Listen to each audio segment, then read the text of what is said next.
FS Elite at FlightSimExpo 2024 is proudly brought to you by Pimax. Check out their Pimax Crystal Light right now for some of the best VR headsets available today.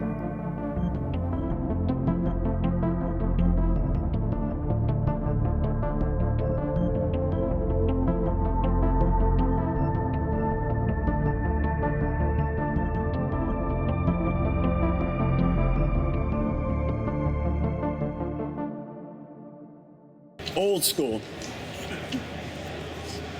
Hi, this is just basically an introduction for people who want to transition from, GA flying, airliners, etc., that want to get into dogfighting, which could be really frustrating, daunting.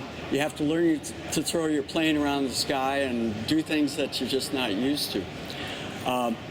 And there could be some hurdles for people that aren't used to that, making the transition, or somebody who just plain wants to jump right in. So I put together a bunch of guys from the industry, and let me introduce them to you. First, I got Colin Cesneda. He has a website called Stormbirds, where he covers all aspects of flight sims, but he also covers combat sims, which isn't always common in other websites dedicated to flight sims. Welcome aboard. Next, I have Jason Williams. He's an old hand at combat flight sims, coming from IL-2 background. He's now the executive producer of Combat Pilot. Their booth is back over on the other side of Microsoft there. Looks to be an exciting and new addition to combat sims, covering the Pacific Theater, which hasn't been done in a long time. Personally, I can't wait to get my hands on a Zero. Next, I have Carlos Flores. He's CEO of Barbed Wire Studios. He's also working on Combat Pilot with Jason. And last but not least, I have Luke Campbell, also known as Requiem, who makes an outstanding series of videos, instructional videos, covering most of the aircraft you'll see in World War II styles of combat sims.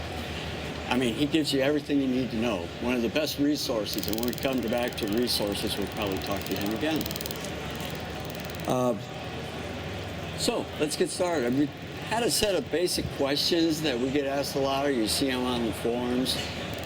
People wondering about how to get started, what they need, and I'd like to start with just basic hardware and let these guys take it from there.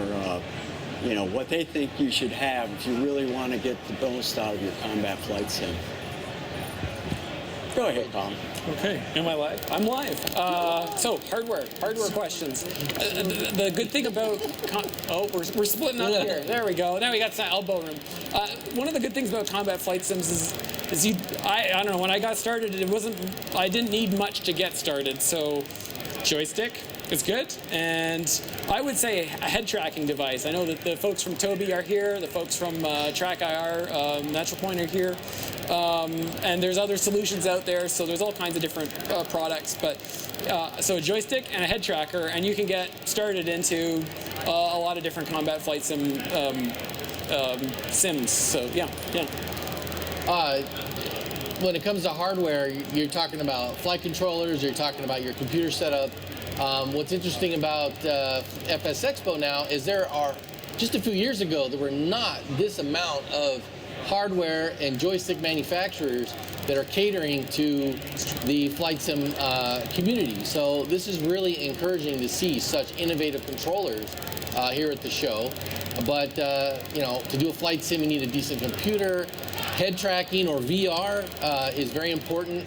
It is a little bit of an investment. This is not a cheap hobby. So save up your nickels and pennies and buy the best hardware you can possibly afford to have the best experience, or to get the experience that you're looking for. But there are a lot of entry-level, mid-level, and high-end equipment out there on the market that you can get your hands on. So I agree with everything that Colin said. Well, talking about hardware is really important, and you do need the right hardware to run flight sims. But one big game changer as well is being among the right people to be able to have fun in flight sim, because part of that combat flight sims is flying for 40 minutes, here comes a guy on your 6, he shoots you, you're dead. That's it. That's the end of the round. There's no second chance. So depending on what kind of game style you like, if you like competitive dogfighting, recreating historical missions on a realistic manner, or all sorts of different experiences, there's communities out there that you can sign up to belong to, form part of, that can help you put your gear and your enthusiasm together to just have a fun time with people that share your same enthusiasm. I'm personally on the side of historical recreation. I form part of a community called the Flying Tin Cans, and every weekend we run a historical mission where we recreate what squadrons did, and that's the way that I still have fun running flight sims after summer's time. Yeah, just to add on what you guys are saying regarding hardware, there's lots of different price points for hardware. So you can get away with just your simple 3-axis stick, and you don't necessarily need to have the rudder pedals, especially if you're getting used to combat flight simming. A lot of people get by just fine. They're just a very simple stick with the throttle on it. You don't necessarily have to spend $600 to $800 on a full setup if you don't want to. Even head tracking is optional as well. Some of the better pilots out there don't rely on head tracking. They will just use what are called snap views, which is what you'd be used to in other sims. Just use a little hat to move your view around. So a lot of stuff is optional, depending on what you want to get out of your experience, and it also can be aircraft dependent as well. So if you're focusing on World War I and World War II, it's a lot more simple in terms of the controls you need to have on your stick and throttle. But if you're getting into civilian airliners or some of the modern aircraft in terms of like F-18, F-16, Sukhois, that kind of stuff, that's when it's better to have some of the more advanced controllers that have the complete hands-on throttle and stick setups that allow you to have so many controls mapped, so you don't actually have to worry about using the mouse to click things. So it's more of a time saver, especially when you get to the more advanced aircraft. But just for the simple aircrafts, you could start out with just a basic Microsoft Sidewinder and see how you feel with that. And if you want to move on from there, pedals would be the next big jump for you. And after that, separate throttle. So yeah, just whatever you want to get out of the experiences is the level you're going to go for in terms of hardware. There's a ton of options these days. So. Yeah, I mean, lots of options. I spend all my time online in the mornings flying, and I've had guys who use PlayStation controllers kick my butt. Yeah. You can't fly with your thumbs. What are you talking about, Joe? I don't know how they do that. Me, I got to have my stick, my rudder pedals, and my throttle minimum. And I'm always amazed when somebody says, I use a PlayStation controller. And one time, just for giggles, I tried with a keyboard and mouse. Just flying around with a keyboard and shot someone, but it was purely luck. Don't recommend keyboard only though. Don't do that. FS Elite at FlightSimExpo 2024 is proudly brought to you by Simbit World's A Pilot's Life Chapter 2. Check it out now on Sim Market and also on Contrail.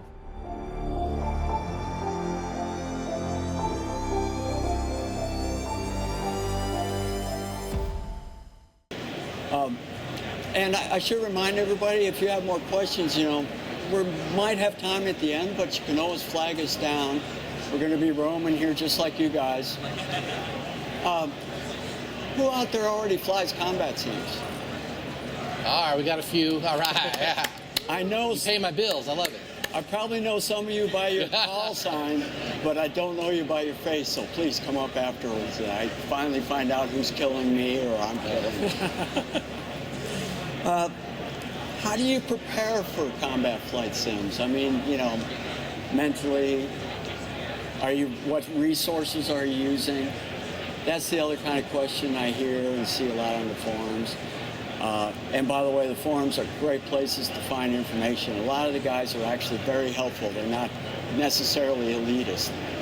But besides Requiem's resources, which is outstanding, what other resources do you guys think people should be thinking about and preparing for death and destruction? Yeah, there's a lot. Obviously, Requiem's channel mentioned. There's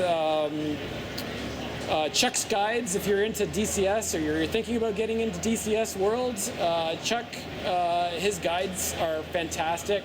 Breakdowns, very detailed and visual at times, breakdowns of how to do things in individual modules. That can be a really helpful thing. There are innumerable tutorials on YouTube, and sometimes you have to do a little bit of searching to find the right tutorial style that works well for you, but there's a lot of things that you can find out there. You know, the more complicated the module, the more time that you need to sort of invest in learning it. But you know, the message I always want to give people is you can kind of ease your way in. There are simpler, you know, options that get you started. Sometimes, you know, I kind of got into flight simming through World War II, and then I learned all kinds of other things, GA and airliners and that kind of thing. But yeah, and modern combat jets and what have you. But something like World War II or World War I, where they're very simple aircraft, especially World War I aircraft. There's not a lot to them in terms of systems, so you don't have to learn that much, but you really have to learn your basics, your stick and rudder skills. And in combat flight sim, you spend a lot of time flying that aircraft to sort of its maximum potential, and you're going to stall that plane, and you know, that's kind of the experience that you're going to have in a combat flight sim, where if you're in a civil sim, then it's a different thing. So you really have to know your plane in a way that you may not in other flight sims. Well, let me back up what Colin said. Practice makes perfect, right? Yeah. So Yeah. in most of the combat flight sims, there's some you can either have a particular mission you like to fly, or a quick mission builder where you can easily get into the cockpit, jump into combat quickly, and fly against the computer and really hone your gunnery skills and your really master the flight envelope. The thing about combat flight sims, which is different than the GA sims, is that you're trying to fly your aircraft at the edge of the envelope, whatever that is. And you have to learn the strengths and weaknesses of your plane and the enemy's plane. And it's just, to me, what attracts me to the combat side of things is just the challenge of trying to actually shoot down or destroy a tank or bomb an airfield. It's just a different challenge, but you're doing it usually at the edge of the flight envelope of that particular airplane.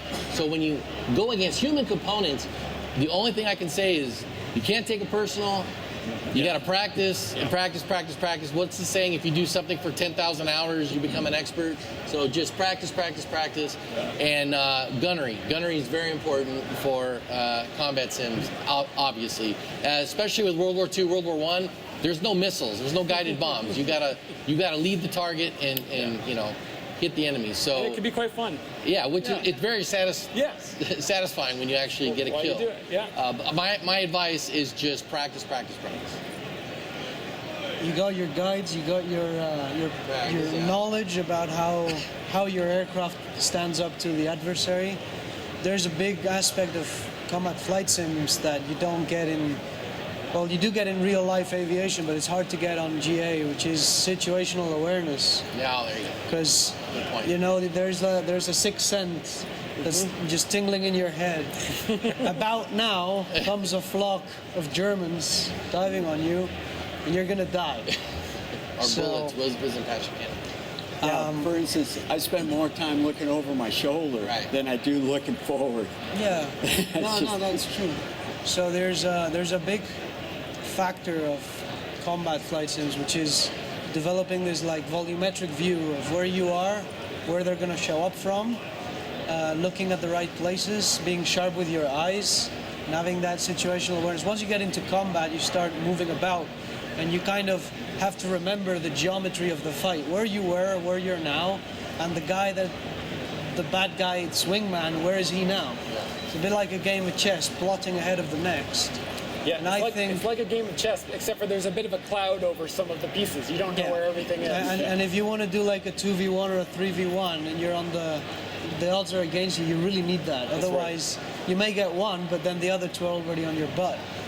And I think that the only way to tackle this is, again, like Jason said, practice, and probably fly with people that you have a similar experience with, or maybe somebody that's been doing that for a long time and he can give you some tips, and you can support each other, because really it's no fun when you get killed every other time due to lack of SA or situational awareness. So if you have someone you fly with and you keep calling each other's sixes, that's when someone gets behind you.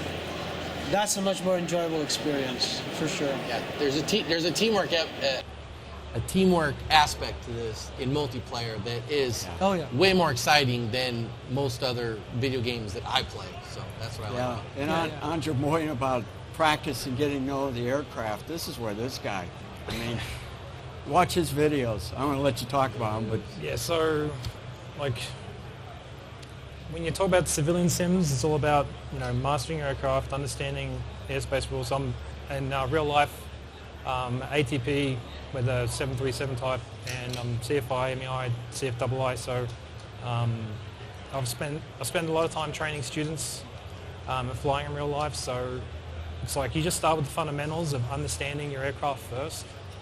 Because if you try and just leap into a dogfight, then you're not really going to have a good time because you're not going to understand the capabilities of the aircraft that you actually have.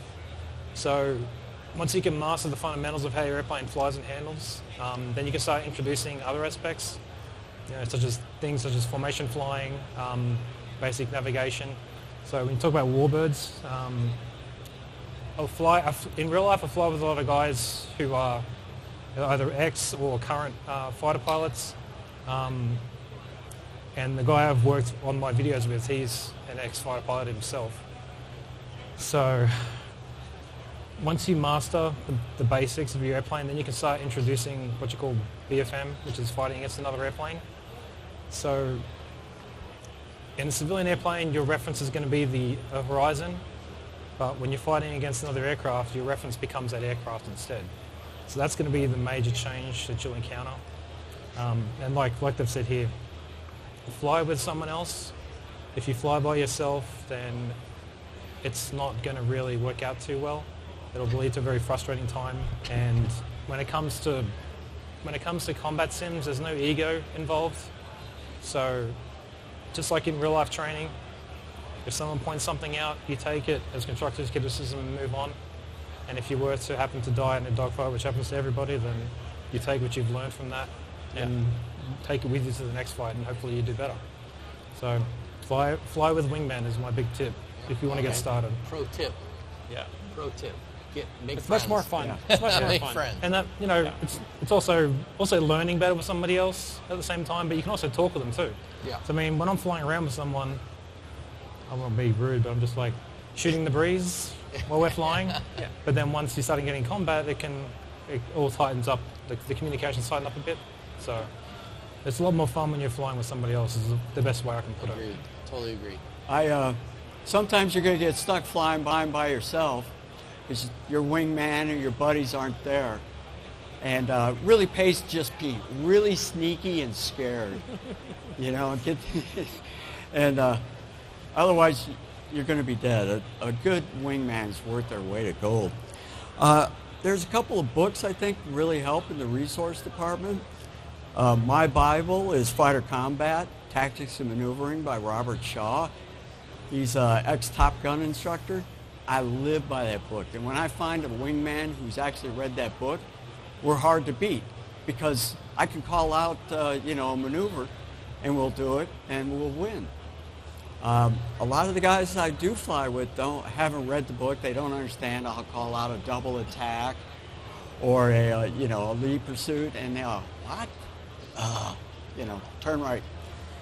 Anyway, so I thought I'd bring that up. There's some other manuals and books out there that you can find online, some PDFs from World War II pilots and things that can really help. It's all the little things. So,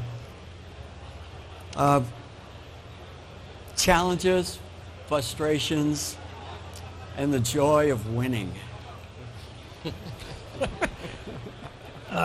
So I guess when you start out, you'll be losing basically 90% of the time. And that comes down to mastering the airplane.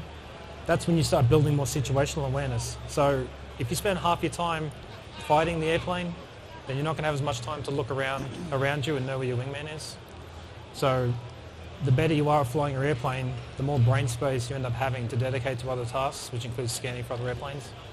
And I don't know if you want to say anything about that. Frustrations? No, I'm not familiar with the So you're the best. See, so you got the best virtual fighter part in the world here on my left. No, I think it's like a curve. In the beginning, there'll be a lot more frustrations. It's a vertical curve. And the skill ceiling on combat flight sims is very, very high. Years and years. And eventually, you reach a point at which you're happy with what you do. And I guess it's a mentality change. You're like, win some, lose some, and feels good to be where I am. And once you reach that mentality, and you're happy with where you are, then you'll have a lot of fun. And some people always I always consider myself a work in progress. So I'm not actually there yet, but I wish I was, because it would make my life so much easier. But at the end of the day, you're playing a game. Don't get worked up about it. Yeah. And Yeah, I've been known to cuss a little bit when I didn't see the guy that kills me, but hey. Happens to everybody. Everybody dies. Yeah. I don't care what anyone says.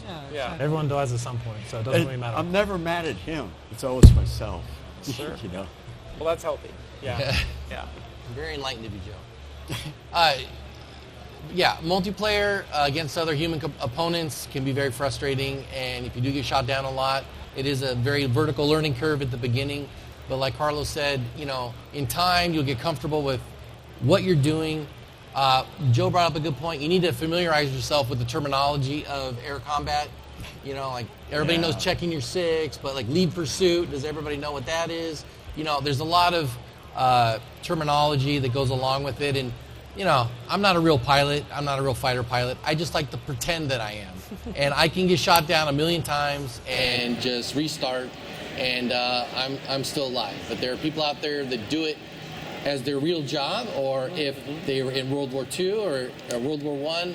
I can't imagine the fear and the adrenaline to survive in that environment. And that really, I enjoy recreating history and recreating those situations that young men found themselves in 80, 100 years ago.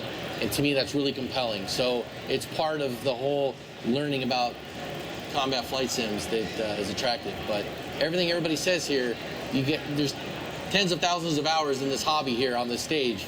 And Requiem has definitely a great channel for learning the ins and outs. And Colin's website for following the news of the industry, which seems to be growing and growing every day. So, yeah, definitely. I don't know, frustrations, aside from I think everything that everybody else has covered, I think maybe the frustrating thing that you trip people up at the start, or even if you've been doing this for 15 years, is sometimes you need to rethink your control setups.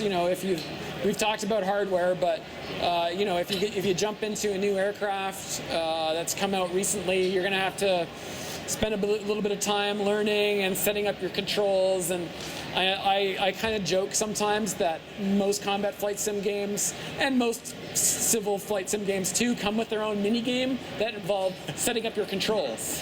So you don't pay for it, but you definitely get it as a bonus. So it can be a bit frustrating, and I know some people it is so frustrating that they stop and they drop and they go and do something else, and so I have sympathies, because I know sometimes there's days where I just don't want to set my stuff up either. But I think if you can power through it and you can approach it with, okay, I'm going to do X amount today. I'm going to make sure that I know I've got my airplane set up with the basics, and then maybe I'll come back next, another day, and I'm going to set up a few sort of more advanced functions, whatever that may be.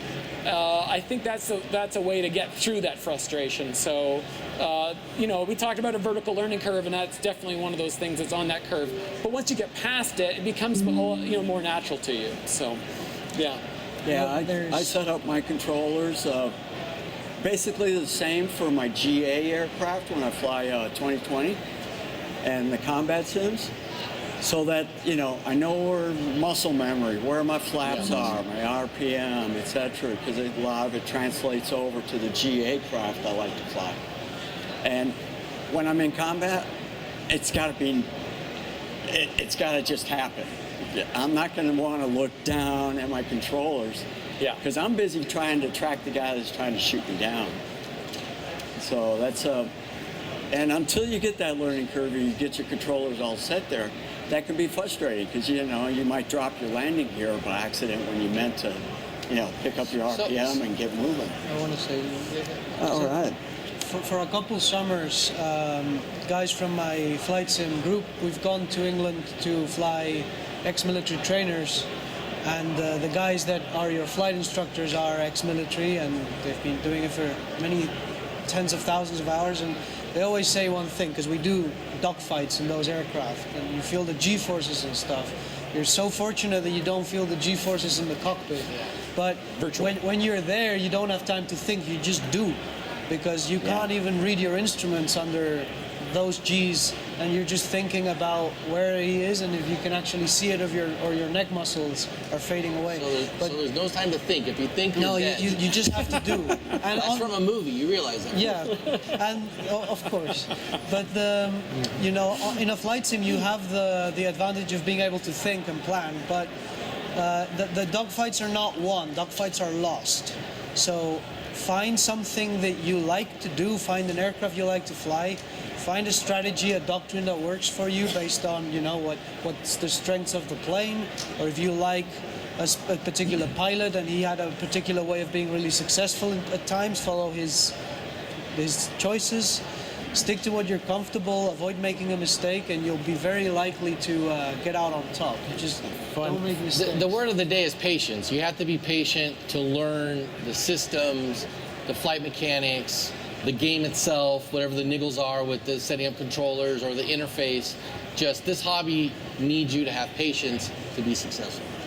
You got to find the airplane that you want to fly as well. That's true. Yes. Find the content that you like, the type of aircraft you're interested If you in. find the airplane you like, then it makes the learning much easier to get by with. So Yeah, it's you'll definitely find one aircraft that feels best, handles best, and for you is like, you know, your baby, and you're going to do better in that aircraft right off the bat than you would in something you're unfamiliar with or not comfortable with. You know, they don't all handle the same, especially in a combat flight sim where, you know, you're really, like you said, pushing the edge of the envelope, trying to do things with the airplane that you probably shouldn't, but you have no choice because you want to win the fight, etc. That kind of brings me to modern jet combat flight sims versus World War II versus World War I. I'm a prop guy. I love World War II. I grew up with the little toy model Mustangs, etc. And that's my thing. I really enjoy it. Part of it's modern jets. I don't want to take the 2 months to learn the manual and figure out the MFDs and stuff. I'm lazy. But that being said, it's got to be really exciting. So what do you guys? Yeah, but when it comes to comparing jets, World War II and World War I, in terms of the BFM, it's like the faster your airspeed is, the slower the actual fighting happens. So when you're fighting against another airplane in World War I, it's actually more difficult than in a jet because that happens so much faster in comparison. And obviously the difference between World War I and World War II and the modern jets is that you have the beyond visual range element, and that kind of needs an entirely different mindset. So a lot of the guys in real life, they practice, the BVR, and then they get within visual range, and that's when it reverts to what you would know from the World War I and World War II fighting. So if you're going to get started, you'd be better off starting in a World War II airplane first, I think, compared to the other two eras. Because it'll give you the foundation to work with when you're within visual range against somebody else. You don't have to worry about, a sidewinder or an AMRAAM coming at your face or something like that. And you've got the fast enough speeds that allow you to get away if you had to. And it's a bit more forgiving than World War I is. So you don't have to worry about combining the beyond visual range and the within visual range you get with the modern combat. So. Yeah. I think the thing that's interesting about modern combat sims and flying that type of flying is there's the performance aspect. So if you're flying in a F-16 or an F-18 or something like that, then you can go fast and you can go high really quickly, and you can zoom through canyons at speeds that you can't in those others. So that can be exciting and fun. There's also and you'll find this in other areas too, but there's more than just sort of that direct combat kind of component to it. There's also carrier landings. There's in-flight refueling if you're flying modern. There's helicopters became a thing sort of after World War II, so that combat helicopters can be quite interesting. So there's a lot of variety there as well, and some of it is more complicated, but it can be really compelling too. So. Yeah. I cut my teeth on modern jet sims in the early 90s and really didn't get into the World War II and World War I space till later on. But I found that I enjoy it more because I have more success. When I fly modern jets personally, there is a lot to learn. There's a lot of systems. There's a whole electronic warfare environment that you don't have in warbird sims. And I love the electronic aspect, but as soon as I get focused on my FLIR or my laser guided bomb, somebody shoves a missile up my butt and I'm dead. So with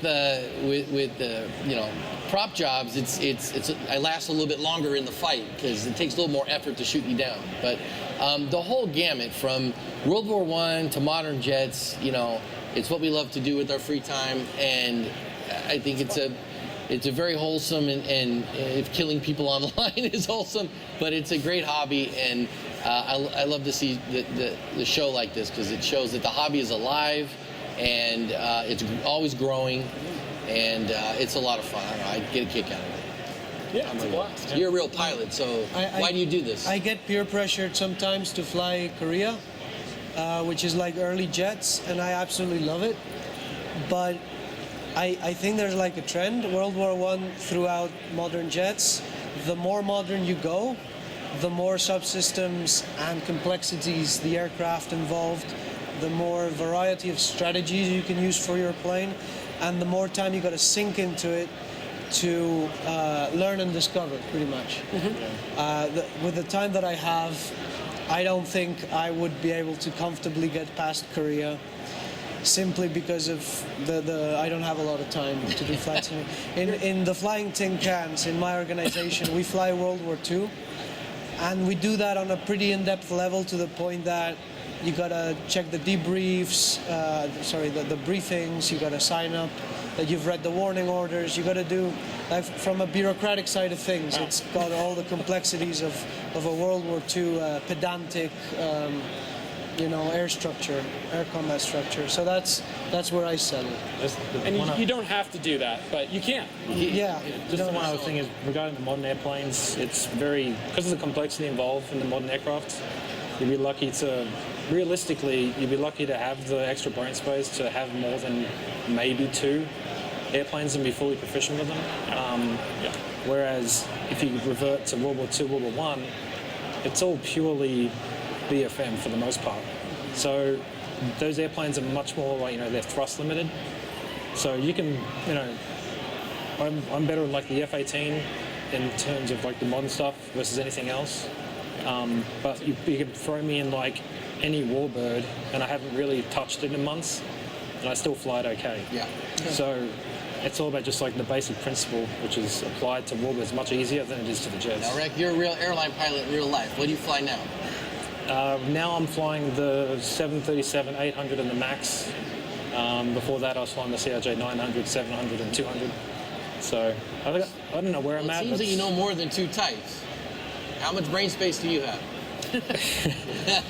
Not much. All my RJ stuff is like... have too many planes in your head? No, I mean, F-18, 737. Okay. The RJ just goes out the year now because I don't have to fly it anymore. So. Is the 737 MAX safe now? Yeah, it's always been. I love the MAX. Yeah. And what kind of armament does that carry? Is that what, AMRAAMs, 20 mil? Oh, you're talking about the 737? Yeah. It depends if you open the cargo doors. You let have a whole train of baggage. So. Or maybe a really mean flight attendant. Yeah. Joe, what's the next question?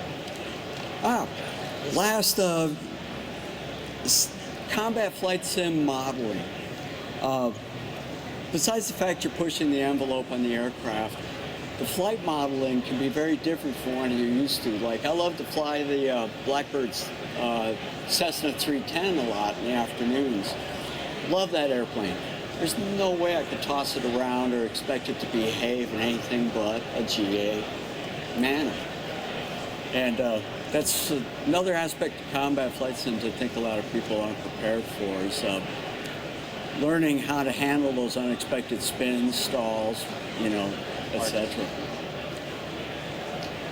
Take her away. Flight modeling wise, obviously it's going to vary depending on the developer, because some developers are better at the flight modeling than others, but realistically, they're all video games, and that all comes with the inherent limitations that we have, because you're trying to run advanced physics on a personal computer. So it's completely different to when I step into something that's like the level D FAA sim. It's completely different. But for the most part, everything, as long as they model the torque. That's a good point about the advanced physics, because you're not only the airplane, you also have to think about the ballistics of your rounds or your missile track. That adds a whole new way of thinking. Leading for that a 50 cal is different than leading for a 20 mil. And, that's something if it's modeled correctly. Now, we're in luck. We have a real aerospace engineer on the panel. So what's your take on flight modeling? Real world versus computer. So first off, I don't know if people are aware of this, but aerodynamics is an unresolved science. There's $1 million out there to whoever solves the calculus of the Navier-Stokes equations that govern fluid mechanics. So the only way that you can get in our society good aerodynamic data is you put something in a wind tunnel and you measure it, or you run CFD calculations in a supercomputer, and that takes forever. And that only solves one case, an aircraft flying at 10 degrees angle of attack with flaps down and gear up and whatever. So there's a million ways of simplifying what we don't understand to incorporate into a flight sim that a normal PC can handle. And those simplifications can be from really linear things, that's quick math, or something that's really convoluted. But at the end of the day, it's a real challenge to get a good flight model in an optimized manner that people can handle. And then there's, of course, with combat flight sims, there's the stories that pilots say. You'll find stories of German pilots in the Battle of Britain that said, I could outturn a Spitfire in my 109. And there'll be a lot of Spitfire pilots that say otherwise, and documentation tends to say otherwise, but people tend to believe the documentation that they have.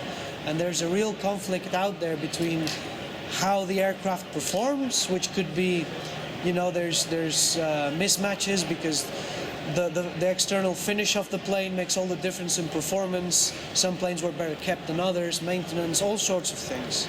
It's really difficult to get a flight model that everybody can rally behind and say, yeah, that's realistic. Because you can have literally a supercomputer running a computational fluid mechanics, and some guy says, well, I read a book of my favorite ace, and he said that you could put this on a dive and it would reach that speed, and I don't see this here. And then you're like, okay, I guess. What are we gonna do? The most fun component of making and being a virtual pilot are the discussions about flight models in the community. That is a topic that will never end and makes going to work fun as hell every day, because everybody's got the right answer. So it's really hard to please everybody, but this guy is one of the top guys who can figure that out. So. Oh, thank you. You're welcome. Really kind of you. You owe me some money now. Thank you. That's actually one of the largest challenges, is sitting in the forums and reading 300 pages of an argument about one little aspect of every These rivets are the wrong color on the wing. Yeah. Well, I'm We afraid love that's all of you. Please keep it up. I'm afraid that's all we have time for today, but I really appreciate you all showing up, and I hope we helped a little bit. Except for you experienced guys. It is really fun. Try it out. Give it a go. Yeah, don't be shy. Oh, we have a question.